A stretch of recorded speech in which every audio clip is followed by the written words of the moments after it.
ഞങ്ങൾക്കിനി ഉത്സവരാവുകളാണ്. ഞങ്ങളുടെ പാവുമ്പ ദേവന്മാരുടെ തിരുവുത്സവത്തിന് ആരംഭം കുറിച്ചിരിക്കുകയാണ് കേട്ടോ. അപ്പോൾ ഈ പാവുമ്പ ദേശം മുഴുവൻ ഇനി ഉത്സവത്തിനായുള്ള ഒരുക്കങ്ങളിലാണ്.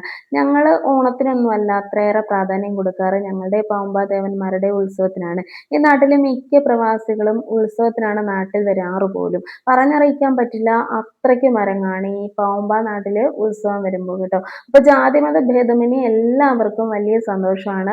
അപ്പോൾ വടക്കേ നടയിൽ വിഷ്ണുദേവന് കൊടികേറിയതിന് ശേഷമാണ് തെക്കേ നടയിൽ ശിവഭഗവാന് കൊടികേറുന്നത്. അപ്പോൾ ഞങ്ങൾക്കൊക്കെ ഇനിയുള്ള 10 ദിവസങ്ങൾ എന്ന് പറഞ്ഞാൽ ഞങ്ങൾക്ക് പറഞ്ഞറിയിക്കാൻ പറ്റില്ല, അത്രയ്ക്കും അരങ്ങാണ്. ഈ ദേശം മുഴുവൻ ഉത്സവത്തിന്റെ തിരക്കിലാണ് ഇനി അങ്ങോട്ടുള്ള ദിവസങ്ങളിൽ.